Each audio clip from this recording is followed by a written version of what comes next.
Hello సత్య గారు, ఎలా ఉన్నారు? Good sir, how you? Fine అండి. ఏంటి ఈసారి కొంచెం గ్యాప్ వచ్చినట్టుంది, ఏడాదిన్నర అయిపోయింది బిగ్ స్క్రీన్లో కనపడి. కొంచెం కొంచెం వచ్చింది సార్. అంటే మధ్యలో 3 సినిమాలు అవగొట్టాను. ఓకే. సో ఈ ఫస్ట్ కృష్ణమ్మ వచ్చేస్తుంది. సో అంటే ఖాళీగా లేను, సినిమాలు అవుతానే ఉన్నాయి. రిలీజ్ కొంచెం బిగ్ స్క్రీన్ మీద కనపడడం తగ్గించి. యా యా ఏంటి అంటే ఆపరేషనల్ డిఫికల్టీసా, లేకపోతే స్ట్రాటజికల్గా కొంచెం గ్యాప్ తీసుకుని ప్లాన్ చేస్తున్నారా? అంటే రెండు సార్. ఒకటి మేము అనుకున్న అంటే దానికంటే కొంచెం ఎక్కువ టైం పట్టింది. బట్ వీఆర్ ఆల్ పేషెంట్ అంతే. అంటే బికాస్ కంటెంట్ వైజ్ ఇది అద్భుతంగా ఉంది. సరే ఏదో డేట్లో పంపించేద్దాం బయటికి అన్న స్పేస్లో ప్రొడ్యూసర్స్ కూడా లేరు. శివ గారు కూడా, కృష్ణ గారు కూడా దీన్ని మంచి రిలీజే ప్లాన్ చేద్దామని అనుకుంటున్నాం. బట్ ఎప్పుడున్నా కూడా ఏదో ఒక పెద్ద సినిమా రావడం, సరే ఇంకో డేట్ చూద్దాం అని ఫైనలీ మేకి ఫిక్స్ అయింది. మే 10th. అసలు ఎలా జరిగిందండి ఈ ప్రాజెక్ట్లోకి, ఎలా వచ్చారు, ఏంటి, ఎలా జరిగింది చెప్పండి సార్. అదే నేను ఇందాక చెప్తున్నట్టు, అంటే ప్రాజెక్ట్ అంతా సెట్ అయిపోయింది సార్. ఒక విందు భోజనం లాగా మనం వచ్చి జస్ట్ ఆరగించడం అన్న స్పేస్లో ఉండింది నాకు. శివకొరటాల గారు ముందే విన్నారు, కృష్ణ గారు ఫీడ్బ్యాక్ కోసం అని చెప్పి శివ సార్ దగ్గరికి స్టోరీని పంపించారు. గోపాల్ వెళ్ళి కథ చెప్తే ఆయనకి ఎంత నచ్చిందంటే, నేను ప్రజెంటర్ కింద ఉంటాను ఈ సినిమాకి. అంటే ఆయన ఇప్పటివరకు ఎప్పుడూ లేరు, ఇది ఫస్ట్ ఫిల్మ్, ఇలాంటి ఒక ఫిల్మ్కి ప్రజెంటర్గా ఉండి నేను అని ఆయన జాయిన్ అయ్యారు. So that was a very great. అంటే సినిమా అక్కడే సగం సక్సెస్. తర్వాత మిగతావన్నీ కాలభైరవ్ కావచ్చు, లేకపోతే కెమెరామెన్ కావచ్చు, ఇవన్నీ కూడా సెట్ అయిపోయి నా దగ్గరికి వెరీ లాస్ట్ లక్కీగా నాకు అది ప్లాటర్లో అంతా ఉంది. నాకు ఆ టైంకి వచ్చేటప్పటికి ఇట్ వాజ్ హ్యాపీగా కూర్చొని తినడమే నా పని. సో ఇంచిపేటలో ముగ్గురు ఫ్రెండ్స్ గురించి స్టోరీ కింద కనపడుతుంది. Yes sir. అంటే డబ్బుల కోసం, పూర్ పీపుల్ కొంచెం డబ్బుల కోసం దొంగ సాక్ష్యాలు చెప్పడం, కేసుల్లో అరెస్ట్ అవ్వడం, ఇటువంటి కదా? అవును సార్, అవును. అంటే ముగ్గురు ఆర్ఫన్స్ యాక్చువల్లీ. శివ, కోటి, భద్ర నా పాత్ర. మిగతా వాళ్ళది కృష్ణ అనే ఒక యాక్టర్ చేశాడు, లక్ష్మణ్ మీసాలో ఒక యాక్టర్ తెలుసు, లక్ష్మణ్ మీసాలో ఒక క్యారెక్టర్ చేశాడు.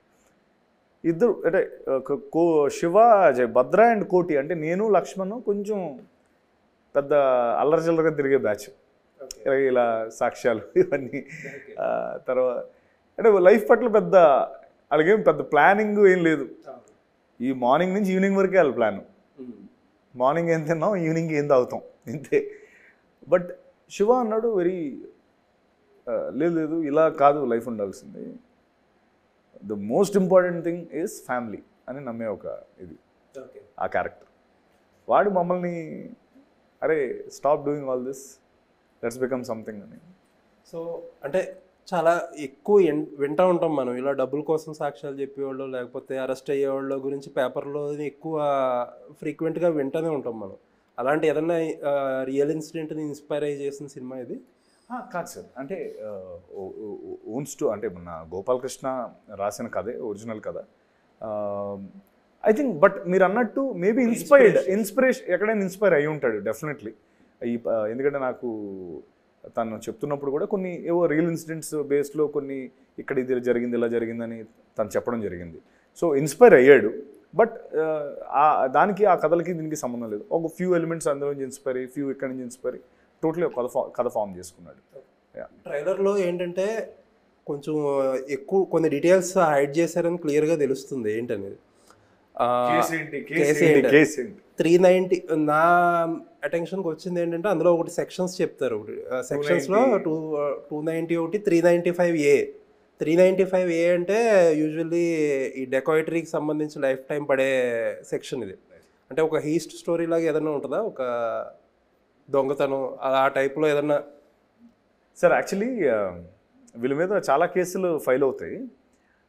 మనకి సినిమాలో వచ్చే కేసు వేరే కదా, ఇది కాదు. ఇది రాస్తున్నప్పుడే మనం ఇది వేస్తే గ్యారంటీ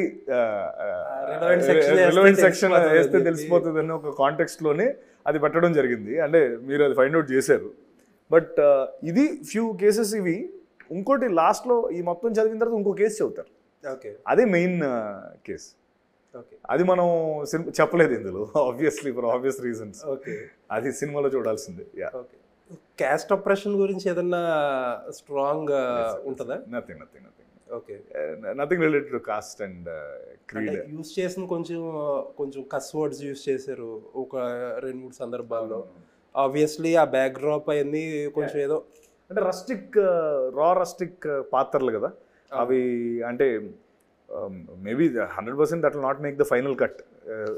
థియేటర్లో అది సెన్సార్ అయిపోతుంది.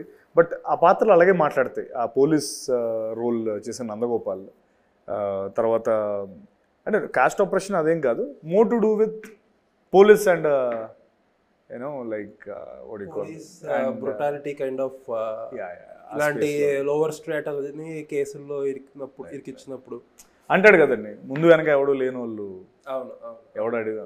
సో అదే స్పేస్ సార్. చలిచీమల్లా చూస్తాడు వీళ్ళని.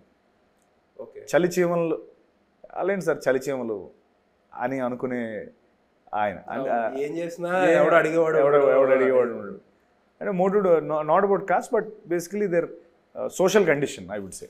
ఓకే కైండ్ ఆఫ్ వెట్రిమారన్ గారి సినిమాలు థీమ్స్ అండర్లయింగ్గా ఇలాంటి ఆపరేషన్ పోలీస్ బ్రుటాలిటీస్ గురించి చేస్తారు. అవును. బట్ ఏంటంటే ఇలాంటి కొన్ని అంటే టోటలీ ఈ సబ్జెక్ట్స్ కాదు, అటెంప్ట్ చేశారు తెలుగులో కూడా, తమిళ్లో కూడా చేశారు, తమిళ్లో కూడా. బట్ ఏంటంటే వెట్రిమారన్ గారి సినిమాలకు వచ్చినంత ఇది మిగతా వాళ్ళు రెప్లికేట్ చేయలేకపోతున్నారు. వై అసలే స్టార్ట్ చేసేటప్పుడు మీరు ఒక అనాలిసిస్ చేసుకుని ఉంటారు కదా. అంటే నేను ఇది వెట్రిమారన్ గారి సినిమా అని నేను అనుకోలేదు సార్. అంటే నాకు కథ చెప్పినప్పుడు దానికే ఎక్సైట్ అయ్యాను. తను వాట్ ఎవర్ ఆ నరేషన్ ఇచ్చాడు, ఆ ట్విస్ట్ అండ్ టర్న్స్ చెప్తున్నప్పుడు నాకు ఆనెస్ట్గా అంటే చూడండి, స్క్రిప్ట్ టు సీన్ కన్వర్జన్ అంటారు కదా, స్క్రిప్ట్ నుంచి మనకి ఇది చూసేటప్పుడు కన్వర్జన్ ఐ వుడ్ సే అసలు 150% అవి కన్వర్ట్ అయ్యాయి. అంటే చెప్పిన దానికంటే ఇంకా ఎక్కువే కన్వర్ట్ అయ్యింది అది.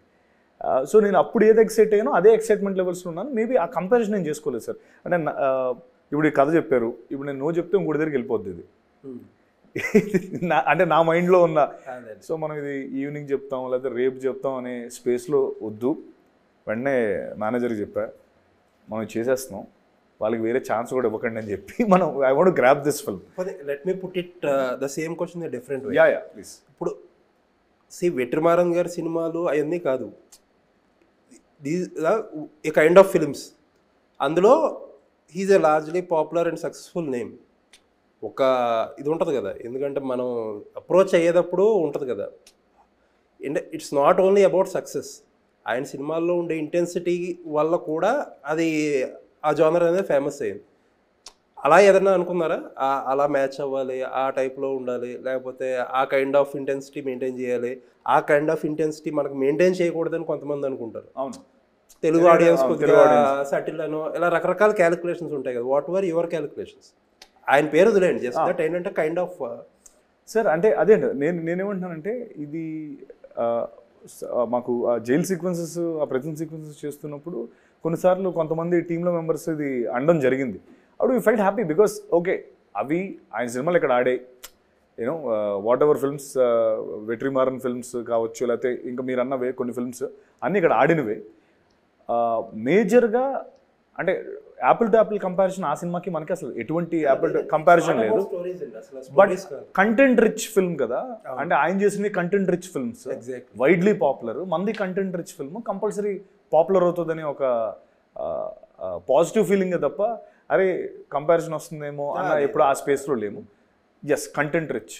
ఇప్పుడు టెక్నికలీ మీరు అన్నట్టు ఇప్పుడు ఈ స్పేస్ చూడగానే ఫస్ట్ ఇది ఒక తమిళ్ స్పేస్లో ఉంది, మలయాళం స్పేస్లో ఉంది అని అంటాం. అది ఎందుకంటాం అంటే because they are all content, మనం they are all content rich films, fabricate చేయకుండా true to its form, true to its ఇది కృష్ణమ్మ కూడా ట్రూ టు ఇట్స్ ఫామ్, అంటే ఏం ఫ్యాబ్రికేషన్ లేకుండా ఆ కంటెంట్కి వాల్యూ ఇచ్చుకుంటూ చేసిన ఫిల్మ్ కాబట్టి we thought this will also work. Okay, so ఒక డౌన్ ట్రోడన్ సెక్షన్ నుంచి వచ్చిన పీపుల్ని ఫాల్స్ కేసెస్లో ఇంప్లికేట్ చేసి వాళ్ళు ఎలా స్ట్రగుల్ అవుతారు, వాళ్ళు ఎలా రివెంజ్ తీర్చుకుంటారు అనే కథలో కొన్ని వచ్చినాయి. రీసెంట్గా ఒక ఎగ్జాంపుల్ ఏంటంటే కన్నడలో సప్తసాగర దాచేలోనూ ఒక స్టోరీ వచ్చింది, మీరు చూసి ఉంటారు. 2 parts. ఒక డ్రైవర్ డబ్బుల కోసం బెటర్ లైఫ్ కోసం ఆశపడి ఒక కేసులో అరెస్ట్ అవుతాడు. బట్ అక్కడ లోపలికి వెళ్ళాక మొత్తం తారుమారు అయిపోతుంది. వాళ్ళే కేసుని బెయిల్ ఇప్పిస్తానని చెప్పి ఇప్పించరు. అండ్ అతను బయటకు వచ్చాక ఎలా చేసాడని చెప్పి హిట్ సార్ అది వర్కౌట్ అయింది. First part is like a classic. మందే ఆడుద్ది. I just want to ask what is the extra difference you are bringing in? Sir అంటే ఆనెస్ట్గా సినిమా నేను చూడలేదు, ఎందుకంటే నాకు Hemanth is very good friend, అంటే like we speak, but unfortunately నేను చూడలేదు. ఐ థింక్ ఆ సినిమా మీరు చెప్పిన దాని ప్రకారం నాకు టచ్ అయిందంటే ఎమోషన్ సార్. ఓకే, అంటే someone getting caught or some like ఒక అమాయకుడిని తీసుకుని వెళ్ళి ఫాల్స్ సెటప్ అనగానే నాకు ఎక్కడో నా లోపల అరే maybe this is not how the should be treated అనే ఒక కాన్సెప్ట్ ఏదైతే వచ్చిందో, similarly that underlying emotion is the strongest aspect of Krishnamma sir. అంటే ఇప్పుడు మీరు అన్ని ఏదైతే సప్తసాగర్ గురించి మాట్లాడారో కృష్ణమ్మ గురించి మనం అంటే అదే మాట్లాడతారనేది నా point. 2 different stories, completely 2 different stories. లేదు, నా యాక్చువల్ మోటివ్ ఏంటంటే మిమ్మల్ని ఇన్ని రకాలుగా ఎలా తిప్పుతుందని ఏంటంటే I was trying to find out ఒక ఎక్స్ట్రా ఎలిమెంట్ ఏదో ట్రైలర్లో రివీల్ చేయలేదు. అది మీరు చేయకూడదనే నేను అటు ఇటు తిరుగుతున్నాను. అంటే ఒక ఎక్స్పెక్టేషన్ సెట్ చేద్దామని ఐ వాజ్ ట్రయింగ్ టు. అంటే మేజర్ ట్విస్ట్ ఒకటి ఉంది సార్, అంటే like the film runs on like ఒక 3-4 మేజర్ ట్విస్ట్స్ ఉంటాయి ఫిల్మ్లో, but they are like the heart of the film. It's not అంటే ఇది వాట్ యు కాల్, ఇప్పుడు ట్విస్ట్ వేసేస్తే హై మూమెంట్ వస్తుంది అనే ట్విస్ట్ కాదు, ఎమోషనల్ ట్విస్ట్స్ ఉంటాయి. Like everything is related with an emotion. అది థియేటర్లో అంటే ఇప్పుడు because the entire story unveils in the second half, like ఇదంతా మనం చూపించి సెటప్ పే ఆఫ్ చూసుకొని I think once we see the second half come out of the theater, it's a complete different ball game. అంటే ఇప్పుడు మైత్రి రవి గారు కానీ మొన్న మాట్లాడినప్పుడు కూడా he was specifically talking about this particular setup. నేను అంటే అది నేను ఎంత మాట్లాడాలో తెలియక మీరు అన్నా దానికి నేను కొంచెం అటు ఇటు ఏదో తప్పించుకోవడానికి ట్రై చేస్తున్నాను కానీ, but that will give the highest అంటే ఒక అరే ఎస్ ఈ సినిమా ఆడుతుంది దానికి ఒక పాయింట్ ఏదో ఉంటుంది కదా సార్, ఒక బేస్ మూల కథ అది సార్. ట్రైలర్లో ఒక డైలాగ్ ఉంది, అరే మీరు ఎంత పెద్ద కేసులో ఇరుక్కుని లోపలికి వచ్చారో మీకే తెలియదా అని చెప్పి ఒకడు అంటారు. అంటే ఇప్పుడు మీరు చెప్తున్న twist, is it about the sensationalism in the case or వీళ్ళు పడే సఫరింగ్తో? Both sir, it's both sensational and how these 3 guys are affected by that. Okay. So it's a combination. అంటే సెన్సేషనల్ కేస్ కాబట్టి ఇది సినిమాకి హెల్ప్ అవుతుంది. It's an emotional thing, like everything is link to that particular case. ఇప్పుడు నేను మీరు ఎక్కువ అడిగితే చెప్పేస్తాను, భయం కూడా వేస్తాను. సో ఇదంతా ఇంకా థియేటర్లోనే, అయ్యో ఇది అన్ని హాల్లోనే అన్నట్టు. సో కోటాల శివ గారు అసలు ఈ ప్రాజెక్ట్లోకి ఎలా వచ్చారు? అండ్ ఇంకొకటి ఏంటంటే చాలామంది ఈ మధ్యన ఒక కొత్త ట్రెండ్ ఒకటి స్టార్ట్ అయింది. డైరెక్టర్స్ ఏంటంటే ఒక బ్యానర్ సెటప్ చేసి వాళ్ళు ఏమి ఇన్వెస్ట్ చేయరు, they are investing their brand and they will take some amount of returns from the films అని చెప్పి ఒక కొత్త ట్రెండ్ డైరెక్టర్స్. ఆ కైండ్ ఆఫ్ ప్రొడ్యూసరా? What kind of producer sir? I think కోటాల్ గారు తనకి ముందు ప్లాన్ ఉందని నేను అనుకోను సార్, ఎందుకంటే ఇది బేసికలీ కృష్ణ గారు విని ఫీడ్బ్యాక్ కోసం పంపించిన కథ అంతే. But he felt maybe this is the film I should be a part of, నేను దీనికి పార్ట్ అయితే బాగుంటుంది ఎందుకంటే ఇంత మంచి కథ అని స్పేస్లో అప్పటికప్పుడు తీసుకున్న కాల్ ఇది. ముందు నుంచి నేను ఇప్పుడు వింటున్నాను కథలు, నేను బ్యానర్ సెటప్ చేస్తున్నాను లేకపోతే నా ప్రెజెన్స్ ఇస్తాను, కమాన్ సినిమాలు కథలు పంపించండి అని స్పేస్ కాదు, అదర్ వే రౌండ్. ఓ కథ వచ్చింది, వై నాట్, అరే ఇలాంటి ఆ కథతో మనం కూడా అసోసియేట్ అవుదాం కదా అని తను అసోసియేట్ అయ్యారు. అసలు ఎలా రిలేటెడ్ ప్రొడ్యూసర్ గారు కోటాల్ గారు? ఐ థింక్ వాళ్ళు మా కృష్ణ గారు తారక్ కన్న దగ్గర ఎప్పటి నుంచో చాలా ఏళ్ళు మేనేజర్ కింద ఉన్నారు. శివ గారు అక్కడ ఎప్పటి నుంచో బృందావనంకి వాటికి రైటర్స్ కదా, సో వీళ్ళందరూ ఒక ఫ్రెండ్షిప్ ఉంది వాళ్ళకి. ఆ ఫ్రెండ్షిప్ నుంచి కృష్ణ గారు అండ్ శివ గారు వెరీ క్లోజ్ ఫ్రెండ్స్ బేసికలీ, అంటే వాళ్ళకి ఆ రిలేషన్ ఉంది ఎప్పటి నుంచో. సో దీనికి ఏం వచ్చినా కూడా నాకు తెలిసి శివ గారి దగ్గర పంపిస్తారు, అది ఆయనకి అవుట్ ఆఫ్ రెస్పెక్ట్. ఇది అలా అయింది sir. I think it's an accidental good mistake, what you call accidental collaboration. Not that అంటే నేను ప్రొడ్యూసర్ని అవ్వాలి అన్న కాంటెక్స్ట్ కాకుండా యా ఇలాంటి ఫిల్మ్కి నేను అసోసియేట్ అయితే బాగుంటుంది అని తను అసోసియేట్ అయ్యారు. So more than the stakes involved, it's to do with an emotional thing of ఓ సూపర్ కథ ఇది, let me be a part. Okay. So అయినా కొద్దిగా రిలీజ్ ఇబ్బందులు పడ్డారు కోటాల్ గారి పేరు అసోసియేట్ అయినా సరే, ఏంటి అంటే ఆచార్య ఇంపాక్ట్ అంటారా? సార్ కాదు సార్, అంటే ఇది ముందుగానే అయిపోయి అన్నీ లైక్ మనం ఆ డేట్ ఎప్పుడు అరైవ్ అవుదాం ఏంటి అన్నది కొంచెం తర్జన మర్జన పడ్డాం అనమాట. అంటే ఒకటి ఫస్ట్ లాస్ట్ ఇయర్ డిసెంబర్ అని ఇనిషియల్గా అనుకున్నాం, ప్రోడక్ట్ రెడీ అయింది, but we are looking at a right moment. December అవ్వలేదు, దెన్ జాన్ అనుకున్నాం, అలా ఒకటి then it came to May. అంటే మధ్యలో బికాస్ శివ గారు సినిమా చూశారు, ఏదో ఒక్క చేంజ్ ఏదో మళ్ళీ జస్ట్ 1 డే రీషూట్ చేసాం అంతే, 1 డే అంతే. అది కొంచెం టైం తీసుకుంది ఎడిటింగ్, అంటే it went on its own flow. But initially అనుకున్నది డిసెంబర్, నవంబర్ డిసెంబర్లో అనుకున్నాం, అది కుదరలేదు, it came to May. Maybe yeah అంతే సార్, మధ్యలో ఇంకో డేట్ అనుకున్నామని ఆలోచిస్తున్నాను, but I don't think so. ఇదే మేజర్లీ ఇదే, అంటే ఆపరేషనల్ డిఫికల్టీసే తప్ప వేరే రీజన్ ఏం లేదు. సో మీరు ఆచార్య విషయానికి వస్తే 2 minutes role, very short and sweet role, but ఏంటంటే చాలా మంచి పేరు. ఆ సినిమా ఎవరికన్నా మంచి చేసిందంటే మేబీ సత్యదేవ్కేమో.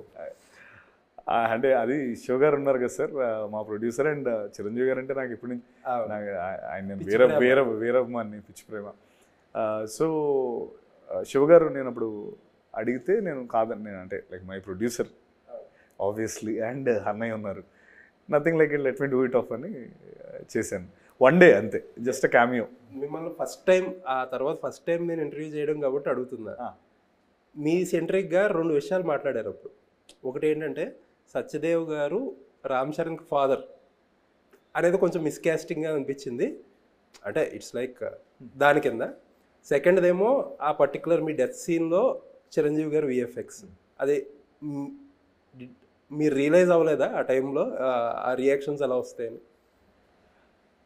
సార్ అంటే ఫస్ట్ థింగ్ ఏంటంటే అప్పుడు శివ గారు ఏమన్నారంటే నాకు చెప్పినప్పుడు, నువ్వు చిరంజీవి గారికి బిగ్గెస్ట్ ఫ్యాన్, నువ్వు చిరంజీవి గారు నువ్వే చిరంజీవి గారి టీంకి లీడర్లా ఉంటే బాగుంటుంది, ఇట్స్ లైక్ యంగ్ చిరంజీవి గారికి నువ్వే లీడర్ అలా, అంటే ఆ క్యారెక్టర్ అదే కదా శంకర్ అన్న, అండ్ పేరు కూడా శంకర్,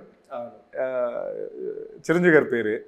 సో ఈ స్పేస్లో పెట్టుకున్నది అది, అంటే అది చరణ్ గారి క్యారెక్టర్ పెద్ద అయ్యాక ఇంత అసలు ఆలోచించలేదండి.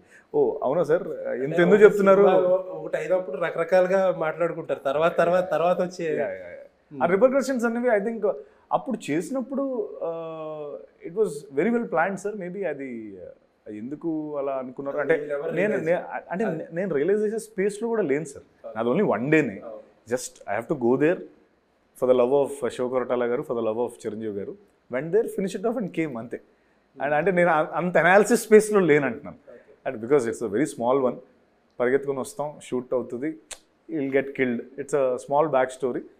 We have done it in only half day, not even full day, half day వేరే షూట్లో ఉంటే అక్కడికి వచ్చి రామ్ సేతు షూటింగ్లో ఉన్నాను, రామ్ సేతు షూటింగ్లో ఉంటే అప్పుడు అక్కడికి వచ్చి షూటింగ్ చేసి వెళ్ళిపోయాను. అంటే అంత సార్ అది చాలా పెద్ద సినిమా, నేను అనాలిసిస్ చేసే అంత నాకు లేదు, but my only excitement point ఆ సినిమాలో ఏంటంటే ఓకే చిరంజీవి గారు ఉన్నారు, చాలు చేసి వచ్చేద్దాం అని. ఆ విఎఫ్ఎక్స్ పార్ట్ గురించి యువర్ క్రూషియల్ సీక్వెన్స్ అది సార్, నేను ఆనెస్ట్గా చెప్పనా, ఎందుకంత బ్యాక్లాష్ వచ్చింది కూడా నాకు అర్థం కాలేదు. అంటే మేబీ ఎక్కువ ఎక్స్పెక్ట్ చేశారేమో తెలీదు. For me it was like, అంటే నేను అక్కడే ఉన్నాను కదా, ఆ స్పేస్ నేను చేసి ఉన్నాను కదా, నాకేం అంత అనిపించలే. I was like okay, like it's trial, okay maybe it missed it, నేను నెక్స్ట్ టైం చేసుకుంటాం అన్న స్పేస్లోనే ఉన్నాను తప్ప ఎక్కువ దాన్ని నేను, అంటే బికాస్ వీఆర్ ఫిల్మ్ మేకర్స్, దాన్ని ఇప్పుడు పోస్ట్ మార్టం చేసి మనం చెయ్యం generally. Okay let's it happen, let us move ahead. Duty social media తీసుకుంటాం వేళ రేపు, అంటే ఇది మన ఫీల్డ్ కాబట్టి మనం ఎక్కువ పోస్ట్ మార్టం చేసుకోము. ఏదైనా సినిమాకి వచ్చేస్తే ఫైనల్గా మైత్రి ప్రైమ్ షో హనుమాన్ కాంబినేషన్ అసలు బాగా కుదిరి ఎలా అయినా అనిపించింది. మొన్న ఈవెన్ ప్రీ రిలీజ్ కూడా బాగా విజిబిలిటీ వచ్చింది ఈవెంట్, రాజమౌళి గారు వచ్చారు, కోటాల్ గారు వచ్చారు, అసలు ఏంటో అన్ని స్టార్స్ ఎలా అయినా కనిపిస్తున్నాయి. నాకు కూడా అదే అనిపించింది సార్. అంటే నేను అన్నట్టు మొన్న ఈవెంట్లో కూడా నేను చెప్పా, గత 2 వారాల నుంచి అన్నీ మంచిగా జరుగుతున్నాయి. ఫస్ట్ రిలీజ్ డేట్ ఎప్పటి నుంచో అనుకుంటుంది, అలాగా ఒక డిసెంబర్ తర్వాత జాన్ ఇలా అనుకునేది ఒకటి ఫైనల్ ఫిక్స్ అయింది.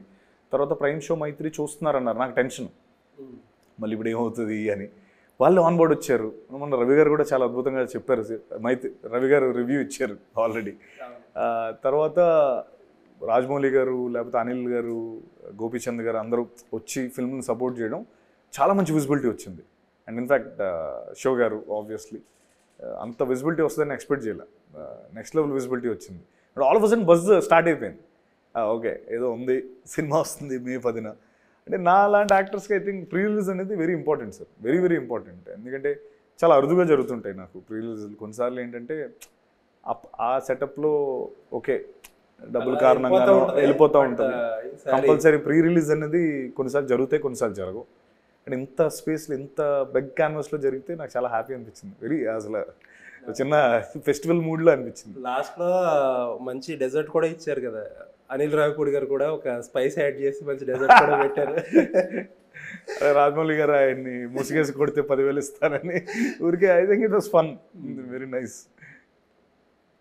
సో టెక్నికల్గా కూడా సినిమా అంటే ఇప్పుడు రిలీజ్ ముందు ఈ జరిగినాయి అది జరిగింది అనుకుంటున్నాం, కానీ టెక్నికల్గా కూడా సన్నీ గారు డిఓపి, కాలభైరవ మ్యూజిక్, టెక్నికల్గా కూడా చాలా స్ట్రాంగ్గా ఉన్నట్టు కనిపిస్తుంది. చాలా స్ట్రాంగ్ సార్. అంటే సన్నీ ఆబ్వియస్లీ ఆ రారస్టిక్ నేచర్ని ఎంత బాగా క్యాప్చర్ చేశాడు. కాలభైరవ అంటే రేపు పొద్దున్న మీరు చూస్తారు కదా, చూసిన తర్వాత ఫస్ట్ మాట్లాడుకునేది కాలభైరవ గురించే. ఆర్ఆర్ చాలా ఇంపార్టెంట్, చాలా important. And he excelled like anything. Bhairava is like brother to me. తను ఎంత అద్భుతంగా చేశాడు అంటే కథతో పాటు ఆర్ఆర్ గురించి ఫస్ట్ మాట్లాడుకునే ఫస్ట్ మూడిట్లో ఆర్ఆర్ ఉంటుంది. తర్వాత మిగతావన్నీ అందరూ బాగా చేశారు పర్ఫార్మెన్స్లో అందరూ. సార్ ఇంకోటి ఇందులో 3 మాట్లాడుకునేది, ఒకటి కథ, ఇంకోటి ఆర్ఆర్, ఇంకోటి మొత్తం అందరూ పర్ఫార్మెన్స్లు చిత్త కొట్టేశారంట. అద్భుతంగా చేశారు సార్ అందరు యాక్టర్స్. లక్ష్మణ్, శివ, కృష్ణ, అర్చన, అతీరా అండ్ కొంతమంది మిగతా సపోర్టింగ్ కాస్ట్, సత్యం గారు, ఆ సిఐ క్యారెక్టర్ చేసిన ఆయన, నందగోపాల్ గారు, ఎవ్రీవన్ డిడ్ ఫ్యాబులస్. అంటే నా నమ్మకం ఏంటంటే ఈ సినిమా తర్వాత ఒక్కళ్ళకి చాలా మంచి ఆపర్చునిటీస్ వస్తాయి. నాకు మేజర్లీ ఏంటంటే థియేటర్కల్ హిట్ అనేది నాకు, అంటే నేను చూస్తున్నది ఎవ్రీవన్ హ్యాస్ వన్ రీజన్ కదా, అందరం ఒక రీజన్ కోసం చేస్తాం కదా. ఎవరి రీజన్ వాళ్ళకి సాటిస్ఫై అవుద్ది అనిపిస్తుంది. ఆన్ దట్ నోట్ ఏంటంటే మనం ఎప్పుడు కలిసినా సరే, మీడియా కానీ మీరు కానీ ఎప్పుడు కలిసినా చాలా లైకబుల్గా ఉంటారు, మీరు గ్రౌండెడ్గా ఉంటారు. And on the top of everything, ప్రతి సినిమా మీ కెరీర్, షార్ట్ కెరియర్లో ప్రతి చోట ఎక్కడో ఒకడ ఏదో కొత్తగా ఏదో డిఫరెంట్గా ట్రై చేస్తున్నట్టే కనపడతారు. బట్ స్టిల్ కొద్దిగా స్ట్రగుల్ అయితే ఉంది. ఏంటి ఆ బిగ్ బ్రేక్కి సత్యదేవ్ ఏమవుతుంది? What is your analysis? Sir analysis అంటే ఎఫర్ట్ అయితే, గుడ్ లుక్స్, వాయిస్ ఉంది. ఎఫర్ట్ అయితే ఎప్పుడు ఒకటే సార్. ఎఫర్ట్ అయితే అంటే ఇప్పుడు నేను కృష్ణం ఉంది కదా అని కృష్ణంకి ఎక్కువ పెట్టేసానని నేను ఎప్పుడు చెప్పను. నేను మిస్టర్ పర్ఫెక్ట్కి ఎంత పెట్టాను ఎఫర్ట్ నా ఫస్ట్, దీనికి నా love towards film the same, అంతే ఎఫర్ట్ పెడతాను. అయితే కొన్ని రీజన్స్ మనకు అతీతంగా ఉంటాయి కదా. మన టైం లైన్ అంటే చాలాసార్లు బాధపడ్డాను సినిమాలు ఆడినప్పుడు, లేకపోతే మనకి అరే ఈ మధ్యలో గ్యాప్ వచ్చినప్పుడు ఏంటిలా అవుతుందని అనాలిసిస్ అలా స్టార్ట్ అయిపోయి చిన్న సెట్ బ్యాక్స్ ఇవన్నీ బాధపడుతూ ఉంటాను. బట్ నాకు ఎప్పుడు ఒక మోటివేటింగ్ ఫ్యాక్టర్ ఏంటంటే సార్, టైం లైన్ అనేది నేను ఎప్పుడు అంటే నీ టైం లైన్ ఇది కాదు, నీ టైం లైన్ వేరు. మేబీ ఇప్పుడు మనం ఏం చేస్తామంటే మనం ఉన్న ఈ దీన్ని ఇంకొకరి పొజిషన్తో కంపేర్ చేసుకున్నప్పుడే ప్రాబ్లం వస్తుంది. సో మనం జనరలీ చేసేది అదే, వాళ్ళకి బాగుంది కదా మనకి ఎందుకు ఆడట్లేదు, లేకపోతే వాళ్ళకి అన్నదే. కానీ you would never know their time line is totally different and your time line is different. నీ టైం లైన్ మేబీ నీకు రాసి పెట్టింది ఏంటంటే ఒక 10-15 ఫ్రైడేలు కలిపి నీదో ఫ్రైడే అనుకుంటా. కొంతమందికి 2వ ఫ్రైడేనే 3వ ఫ్రైడేనే అలా ఉంటుంది, లేదా మొదటి ఫ్రైడేనే అలా ఉంటుంది. మనది ఇప్పుడు అన్నది యాక్సెప్ట్ చేయడం మొదలుపెట్టాక it become easy. Okay let me not okay అయిపోయిన దాని గురించి వదిలేసి ఇప్పుడు ఈ ఫ్రైడే మనం ఎలా దీన్ని మన ఫ్రైడే కింద మార్చుకోవాలన్న దానిపైన కాన్సన్ట్రేట్ చేస్తున్నాను. నమ్మకం ఏంటంటే 100% ఈ ఫ్రైడే మన ఫ్రైడే నమ్ముతున్నాను సార్. కాని పక్షంలో అగైన్ మళ్ళీ కూర్చుంటాను, మళ్ళీ ఇంకో ఫ్రైడే కోసం చేస్తాను. ఆ ఫ్రైడే కోసం అన్వేషణ మాత్రం ఆపనంటున్నాను. సో ఇక్కడతో ఆగుద్ది అనేది కాన్ఫిడెన్స్. ఇక ఎందుకంటే మీరు అన్నట్టు ఏంటంటే some people are happening career, some people do not have. But సత్యదేవ్ది ఒక కైండ్ ఆఫ్ మిక్స్డ్. ఇప్పుడు మీరు బాలీవుడ్లో వెళ్ళి అక్షయ్ కుమార్ గారితో పనిచేశారు, చిరంజీవి గారితో రిజల్ట్కి సంబంధం లేకుండా 2 సినిమాలు చేశారు. మీరు మీ స్పేస్లో మీరు సినిమాలు డెలివరీ చేసుకుంటున్నారు, ఎంతో కొంత యు ఆర్ ట్రయింగ్ అనేది clearly visible. It is happening but not happening. అదే ఉంగరాలు పెట్టాలి, ఏదో చేయాలి, ఏదో చెయ్యాలి, పూజలు చేయాలి సార్. ఇంకా అందులో చేసినట్టు ఏదో ట్రై చేయండి, లఫ్ మాస్టర్లో చేసినట్టు ఎక్కువ వేసుకొని అది సార్. అంటే లైక్ ఎక్కువ దాని గురించి ఆలోచించినప్పుడల్లా కొంచెం అది అగైన్ బాధనే మిగులుస్తుంది. రాదర్ దెన్ నేను ఎక్కువ ఇప్పుడు నేను పదే అదే చెప్తాను, తప్పుగా అనుకోవద్దండి. సో లైక్ నీకు ఎక్కడో ఒక 20 ఎకరాలు ఉంది, ఓ పొలం ఉంది, లేకపోతే ల్యాండ్ ఉంది. అది బంజరు భూమి అంటున్నారు, ఈ భూమి అంటున్నారు, ఆ భూమి అంటున్నారు, దటువైపు ఎవడు కొంటాడరా అంటున్నారు, నడుస్తూ ఉంది. ఏదో ఒక రోజు అక్కడ ఓఆర్ఆర్ పడుతుంది అంటున్నాను నేను. పడగానే అది 5 times కదా 10 times రేట్ పెరిగిపోతుంది. ఆ ఓఆర్ఆర్ పడేంత వరకు వెయిట్ చేయాలి అంతే. ఓఆర్ఆర్ కాకపోతే ఇంకోటి వాట్ ఎవర్. అంటే నా కాంటెక్స్ట్ ఏంటంటే, సో అలాగ నేను ఆ 20 ఎకరాలు, అంటే నాకు 20 ఎకరాలు లేదండి, నేను చెప్తుంది ఏంటంటే అలాగా మనకి అలా ఉంటే ఎంత బలంగా కాన్ఫిడెంట్గా ఉంటాం. అలా నేను ఓకే, నీకు లోపల నా కాన్ఫిడెన్స్ అది అంటున్నాను. కాన్ఫిడెన్స్ అండ్ స్ట్రెంగ్తే మీ రియల్ స్ట్రెంగ్త్. ఫైనల్గా అన్నీ పర్ఫెక్ట్గా అలైన్ అయినాయి. అండ్ ఒకే ఒక్క చిన్న కన్సర్న్ ఏంటంటే మూడ్ ఆఫ్ ది పబ్లిక్ కొంచెం ఐపీఎల్లో పాలిటిక్స్. రైట్ సార్, ఏదన్నా నాకు నర్వస్నెస్ ఉందా? అదే సార్, అంటే అవి గుర్తొచ్చినప్పుడల్లా నేను కొంచెం కట్ ఆఫ్ చేయడానికే ట్రై చేస్తాను. ఎందుకు మనం ఇంత మంచి కంటెంట్ చేసాం కదా, కంటెంట్ బాగున్నప్పుడు అక్కడ ప్రళయాలు వచ్చినా ఆగవు అన్న కాంటెక్స్ట్. మన సినిమాలు ఎప్పుడు ముందు చూసినా కూడా అంతే, వర్షాలు తుఫాను వచ్చినప్పుడు కూడా సినిమాలు ఆడేనే ఉన్నాయి, థియేటర్కి జనాలు వస్తారన్నది. ఎందుకంటే ఇన్ఫ్యాక్ట్ తిమ్మరసు డెల్టా వేవ్ తర్వాత July 31st రిలీజ్ చేసాం. మా భయం ఏంటంటే 3 థియేటర్లు 3 షోలు 50% ఆక్యుపెన్సీ. ఆ టైంలో నాకు ఫుల్స్ అయ్యాయి సార్. అంటే నాకు 50% ఫుల్స్ ఓన్లీ ఆంధ్రాలో, ఇటువైపు ఫుల్స్ అవుతున్నాయి, జనాలు చూడడానికి వస్తున్నారు థియేటర్స్కి. ఇది కోవిడ్, అంత పీక్ కోవిడ్ డెల్టా వేవ్ తర్వాత it made some very decent money for my producer. In fact expect చేసిన దానికంటే ఎక్కువ. వాళ్ళు అన్నారు, if this was what it is, normal డేలో ఇది ఇంకా డబల్ త్రిబుల్ అయి ఉండేది, అంటే లైక్ సూపర్ హిట్ స్పేస్లో ఉండుండేది అని అన్నారు. సో అప్పుడే అలా జరిగినప్పుడు సినిమా బాగుంటే చిన్న కష్టం అంటున్నాను నేను. అంత కష్టాన్ని అధిగమించాం కదా. అండ్ నేను ఇంకోటి ఎక్కువ నమ్మేది ఏంటంటే, ఇప్పుడు మనం పడుకున్నాం అనుకోండి సార్, రాత్రి పడుకున్నప్పుడు రేపు నువ్వు లేగవంటే మనం పడుకోవడం మానేస్తాం. ఎన్ని రోజులు మానేస్తాం? 10 రోజులు మానేస్తాం. 11వ రోజు ఏదో ఒకటి అయ్యిందని పడుకుంటాం. సో ఆ నమ్మకమే ఇది అంటున్నాను సార్. పడుకొని లెగుస్తామని ఎంత నమ్మకంగా లెగుస్తాం, ఇది ఇంకా ఆ స్పేస్లో ఉంటాను నేను. అంటే లైక్ ఇట్ విల్ హ్యాపెన్ అయ్యేది. మీ కాన్ఫిడెన్స్, మీకున్న బిలీఫే it should drive you forward. మీ పొలంలో రింగ్ రోడ్ రావాలని చెప్పి, కనీసం రింగ్ రోడ్ కాకపోయినా అవుటర్ రింగ్ రోడ్ కాకపోయినా ఇన్నర్ రింగ్ రోడ్ ఏదో ఒక రోడ్ అయితే పడాలి, ఏదో ఒక రోడ్ వచ్చి ఆ పొలం వాల్యూ బాగా ఒక 10 times 20 times పెరగాలని కోరుకుంటూ M9 న్యూస్కి టైం ఇచ్చినందుకు thank you. Sir, thank you.